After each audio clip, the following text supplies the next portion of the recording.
Mis amados hermanos, el día de hoy voy a compartir con ustedes una historia que se llama Jesús sana a un ciego y mudo. Esta historia la encontramos en dos evangelios paralelos que estaremos visitando alternadamente. Esto es en Mateo 12:22 y en Lucas 11:14. Pero antes te pido que inclines tu rostro y oremos al Señor. Amoroso Padre, gracias te damos, Señor, por esta oportunidad que tenemos mis hermanos y yo de compartir tu evangelio por este medio. Te rogamos, Señor, que nos guíes con tu Espíritu Santo y nos muestres, Padre bendito, la palabra y mensaje que tú has plasmado a través, Señor, de estos evangelistas. Te pedimos esto en el nombre de Cristo Jesús. Amén. Antes de continuar, te quiero preguntar, ¿alguna vez has blasfemado contra el Espíritu Santo? ¿O tal vez te has negado a obedecer al Espíritu Santo? Como te decía, esta historia de Jesús sana a un ciego y mudo está en Mateo 12:22 y en Lucas 11:14. Dice Mateo 12:22, así dice la palabra del Señor. Entonces fue traído a él un endemoniado, ciego y mudo, y le sanó, de tal manera que el ciego y mudo veía y hablaba. Lucas 11:14 dice también, estaba Jesús echando fuera un demonio que era mudo, y aconteció que saliendo el demonio, el mudo habló, y la gente se maravilló. Jesús tiene el ministerio de reconciliar al mundo con el Padre. En este caso, le es traído un hombre ciego y mudo, pero como característica principal marcan estos dos versículos que se trataba de un hombre endemoniado. Para ser sanados completamente, todos los hombres deben de ser sanados en lo físico, pero principalmente lo que interesa es que sea sanada su alma, que tengan una sanación espiritual. Como lo dice en Mateo 23:26, fariseo ciego, limpia primero lo de adentro del vaso y del plato, para que también lo de afuera sea limpio. Aquí el Señor está diciendo que lo importante es lo de adentro. No dice que no importe lo de afuera, pero lo más importante es que también por dentro estemos limpios para que por fuera también seamos limpiados. Por esto, y para que el hombre fuese limpio completamente, es que además el Señor sabía qué clase de demonio poseía este hombre, que seguramente alguna vez pudo hablar y ver antes de ser poseído. Jesús echa fuera de este hombre un demonio y fue sanado de tal manera que el ciego y mudo veía y hablaba. La gente que atestiguó esta milagrosa sanación se maravilló, pero no faltando los incrédulos y los que incriminan lo que no pueden entender, y otros intentaban tentarle con sus dichos y con sus palabras. En Lucas 11:15 dice, pero algunos de ellos decían, por Belcebú, príncipe de los demonios, echa fuera a los demonios. ¿Quién es Belcebú? En el Antiguo Testamento dice Baal-Zebú, o sea, dios de Ecrón. Ecrón es una ciudad de los filisteos.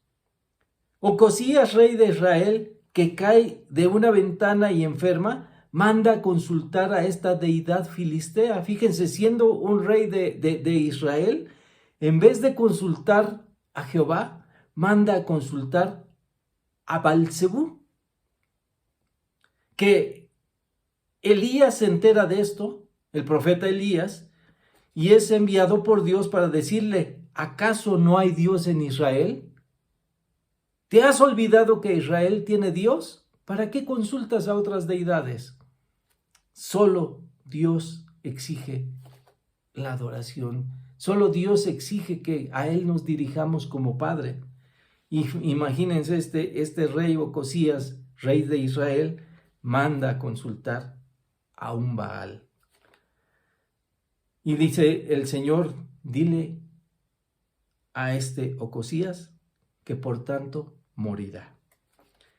Aquí se le conoce como el príncipe de los demonios. Si el propósito de Satanás es el de poseer al mayor número de personas, es contradictorio pensar que el príncipe de los demonios se dedique a echar fuera demonios. Lucas 11:16 continúa diciendo la palabra del Señor. Otros, para tentarle, le pedían señal del cielo. La gente que se asombró se hacían las siguientes preguntas. En Mateo 12:23. Y toda la gente estaba atónita y decía, ¿será este aquel hijo de David? Al referirse de aquel hijo de David, que vemos que está escrito con mayúscula, hijo de David, la gente se refería al título mesiánico más usado para referirse a Jesús en esa época. Pero, ¿quiénes eran principalmente los que murmuraban de Jesús y trataban de tentarle? Adivinen quién. Creo que ya lo adivinaron. Vamos a ver qué nos responde Mateo 12:24. Mas los fariseos, exactamente los fariseos, nuevamente altercando con el Señor Jesucristo. Dice la palabra del Señor, mas los fariseos al oírlo decían, este no echa fuera los demonios, sino por Belcebú, príncipe de los demonios. Jesús, que conoce el pensamiento de todos los hombres, les hace una serie de preguntas para que reflexionen lo que están pensando y murmurando. Mateo 12:25. Sabiendo Jesús los pensamientos de ellos, les dijo, todo reino dividido contra sí mismo es asolado, y toda ciudad o casa dividida contra sí misma no permanecerá. Para hacer el siguiente planteamiento respecto a la tarea de Satanás y su reino, en el versículo 26 de Mateo 12 dice, y si Satanás echa fuera a Satanás, contra sí mismo está dividido. ¿Cómo pues permanecerá su reino? ¿Cómo pues permanecerá Satanás en el establecimiento de su reino si él mismo se está expulsando? Esto no tiene ninguna lógica. Y después les lanza la pregunta hacia lo que ellos y sus descendientes creen hacer, lo que ellos creían hacer. En Mateo 12:27. Y si yo echo fuera los demonios por Belcebú, ¿por quién los echan vuestros hijos? Por tanto, ellos serán vuestros jueces. Había exorcistas judíos que afirmaban tener poder para expulsar demonios. Y si es que había tal poder en ellos, estos también debían ser acusados de tener el mismo poder satánico. Y enseguida les recuerda de dónde viene su poder para su ministerio. Mateo 12:28. Pero si yo, por el Espíritu de Dios, echo fuera los demonios, ciertamente ha llegado a vosotros el reino de Dios. Y les advierte que decidan más bien a quién quieren servir. Como cuando Josué reprende al pueblo de Israel, pero yo y mi casa serviremos a Jehová. Josué 24:15. Pero yo y mi casa serviremos a Jehová. Mateo 12:30. El que no es conmigo, contra mí es, y el que conmigo no recoge, desparrama. Y tú, hermano y amigo que nos estás escuchando, ¿con quién quieres estar?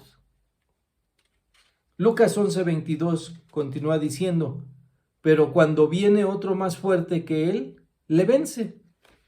Cuando viene otro más fuerte, esto es, Jesús se refiere a que él es más poderoso que los demonios y por eso él es el que puede expulsarlos. Solamente el Señor Jesucristo tiene el poder para expulsar demonios.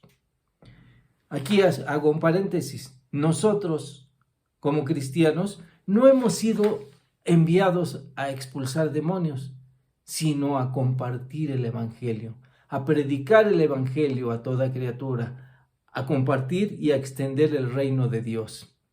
El que va a expulsar los demonios es el Espíritu Santo. El que va a expulsar los demonios es el Señor Jesucristo. Nosotros solamente somos sembradores de la semilla de la palabra de Dios. Y para concluir esta enseñanza, el Señor Jesús advierte lo que están haciendo al negar que Jesús es el Señor y que proviene de Dios. En Mateo 12:31, por tanto, os digo, todo pecado y blasfemia será perdonado a los hombres, mas la blasfemia contra el Espíritu Santo no les será perdonado. El pecado que Jesús está señalando es el deliberado rechazo de los fariseos. De lo que ellos sabían proviene de Dios. Ellos no podían negar que el Espíritu Santo había hecho con el hombre endemoniado de expulsar demonios a través del Señor Jesucristo. En todos los tiempos ha habido, y mayormente en la actualidad también los hay hombres y mujeres que después de haberles hablado de Jesús y lo que puede hacer en sus vidas, si les preguntas si creen en Dios, muchos te responderán que sí.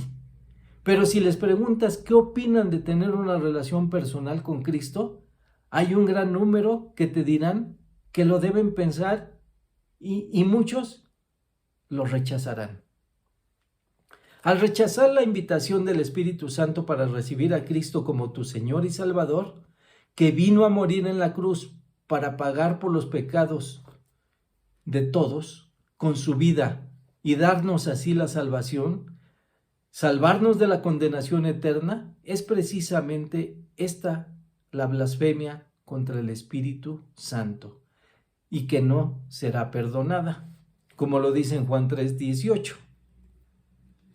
El que en él cree no es condenado, pero el que no cree ya ha sido condenado, porque no ha creído en el nombre del unigénito Hijo de Dios. Esto es, en obediencia al Espíritu Santo, creer verdadera y conscientemente en Jesús como Señor y Salvador de tu vida en forma personal. Y si también guiado por el Espíritu Santo confiesas con tu voz que Él es tu Señor, serás salvo, como lo dice Romanos 10:9, que si confesares con tu boca que Jesús es el Señor, y escucha lo que sigue, y creyeres en tu corazón que Dios le levantó de los muertos, serás salvo.